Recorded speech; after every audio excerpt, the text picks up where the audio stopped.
I can no longer wake up and not think of dry land kayaking. It's just in me.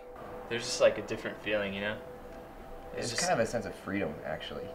Yeah, that's absolutely freedom. It really picked up when I was walking around the city and I started to see features, and I just started to see lines all over the place, and whether it was like stairs or on rocks or on a swing set or whatever it was, it just really became obvious to me like the true potential of these things. And so it literally, like, the hobby was gone and it became a way of life. It became the DLK movement.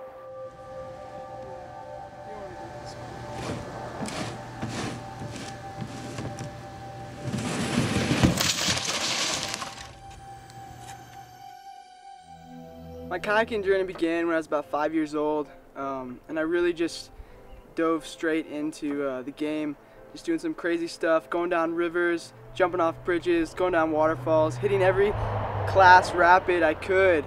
And I just got to the point where I kind of hit a ceiling in a sense, and I just had to keep going. So I went down to Peru and searched for something greater, something that would just like fulfill this like inner kayak dream that I was having. I just didn't know what it was.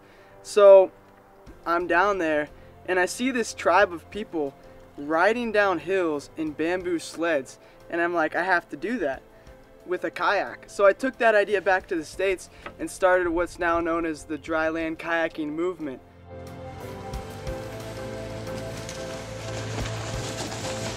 So right now the dry land kayaking movement is really limitless. There's a lot going on. What I've really been diving into is the mountain terrain and just kind of like the wilderness kayaking.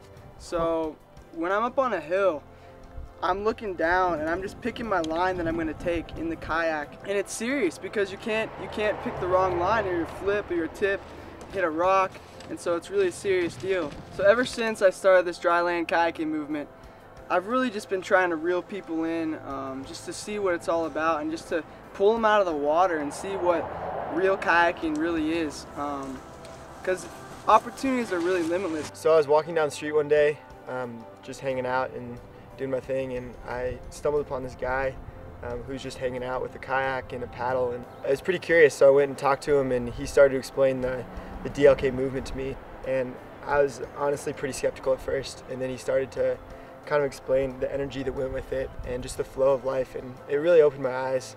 So basically I got his kayak, and he showed me a little bit about it and started to do it. So I first started out on the hills, which is where his home base was, and then I realized my calling was really to the city, and so I started to do a more urban environment, you know, more features that are in the city.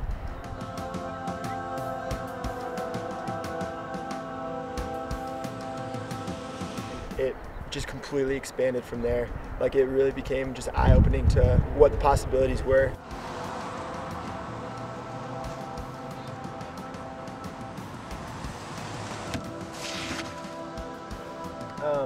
So I've recently started to, you know, develop some more signature things.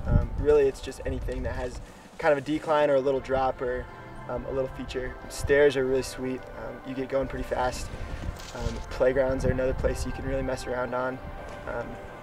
You know, really, it's unlimited. I got a chance to come out of a truck the other day, and that was just really sweet. The guy was really cool about it. Another more recent addition to my moves is the dryland Eskimo roll, which is actually I've started to perfect, and you know, it's really just a roll on the ground, but it's harder than it looks, and I think I've got it pretty well. It became a way of life. It became, you know, eating, breathing, living, just urban kayaking.